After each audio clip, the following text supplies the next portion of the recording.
Alors, il y a 2 ans, face à vous, pour ceux qui s'en souviennent et qui étaient là, je m'étais présenté virtuellement en vidéo pour vous parler de la nouvelle frontière qui se profilait devant nous et qu'il fallait tous ensemble dépasser. Surmonter nos craintes, explorer les champs du possible, dans ce nouvel environnement contraint, telle devait être notre ambition collective. Aujourd'hui, où en sommes-nous ? Tout d'abord, nous pouvons être fiers de ce que nous avons réussi à accomplir tous ensemble au sein de l'écosystème Learning et Développement. Nous avons su accélérer la transformation de la formation dans plusieurs disciplines. C'est finalement une véritable catharsis qui s'est opérée sur ces 2 dernières années, tant au niveau de notre état d'esprit, de nos compétences, de notre pédagogie, de notre technologie, de notre agilité, de notre positionnement de la fonction learning dans l'organisation. Que pouvons-nous en retenir ? 1. La montée en compétences des équipes learning et développement dans chacune de nos organisations. Les vertus de la formation de masse en ligne. L'utilisation d'un distanciel de manière plus pertinente dans les dispositifs de développement. La mise à disposition d'une offre de formation modernisée pour mieux répondre aux besoins du collaborateur et de l'organisation. La mise à contribution des collaborateurs comme formateurs occasionnels, sans oublier bien sûr la FEST. Mais surtout, ce que nous pouvons retenir de ces 2 années, c'est que notre devoir moral de développer l'employabilité de nos collaborateurs s'est transformé en une véritable obligation.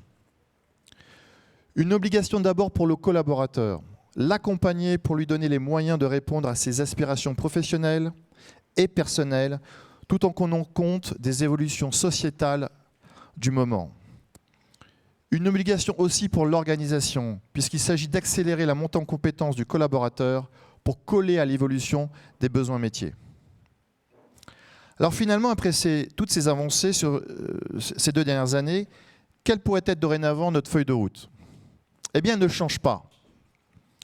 La quête du Graal que sont l'entreprise apprenante et le collaborateur acteur de son développement sont, selon moi, toujours de mise. En revanche, ce qui change est comparable à ces pyramides que vous voyez derrière moi, qui ont vu en décembre 2012 un alignement parfait de Mercure, Vénus et Jupiter pour la première fois depuis 2000 ans. Or, nous, dans le learning et développement, nous bénéficions aujourd'hui de ce même alignement autour de 3 dimensions que sont le sens, l'agilité et la technologie. Sur le sens de la formation, l'enjeu du développement des compétences comme levier de la transformation n'a jamais été aussi fort dans les discours et la volonté des organisations à les adresser. Sur l'agilité, dans la mise à disposition des contenus, la palette des modalités est très large et la formation se consomme aujourd'hui n'importe où, n'importe quel moment et sur n'importe quel device. Sur la technologie, les learning tech sont définitivement là, les investissements avec, et elles ne nous attendent pas. Le Web 3.0 offre de nouvelles perspectives révolutionnaires. La 5G se déploie, les terminaux intelligents continuent leur développement exponentiel, à la fois en termes de puissance et de facilité de prise en main. La blockchain est là. Dans les 5 prochaines années, nous pourrions être dotés d'un passeport personnel de compétences semblable au dossier médical partagé. L'utilisation de la data dans les formations commence à donner des premiers résultats. La révolution 3D est là, qu'elle soit augmentée, immersive ou virtuelle, elle donne déjà des perspectives nouvelles dans les formations pour préparer l'industrie et les services de demain. Les nouveaux devices sont là aussi. 11 millions de cases virtuelles aujourd'hui, ils seront 105 millions d'ici 2025. Et le métaverse, qui tente ses premières intrusions dans le monde de la formation avec des perspectives de nouvelles expériences d'apprentissage. Nous sommes donc aujourd'hui au croisement de différentes disciplines que nous devons combiner.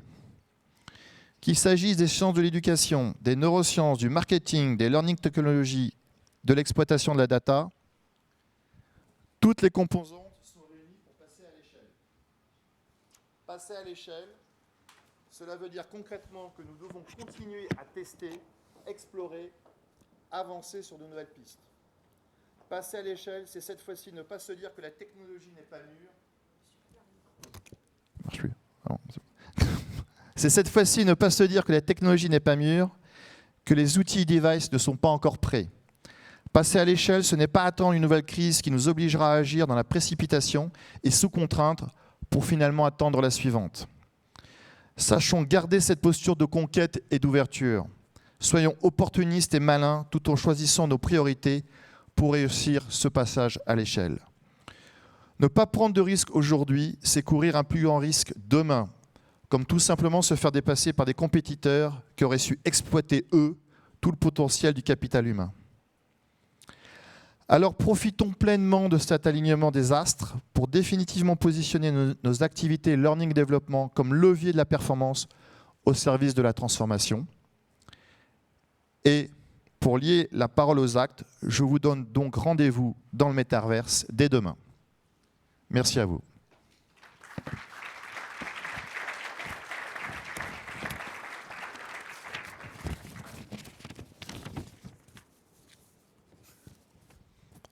Je pense que l'introduction est terminée, donc je pense que vous pouvez vaquer à vos occupations. Et merci à vous en tous les cas. À bientôt.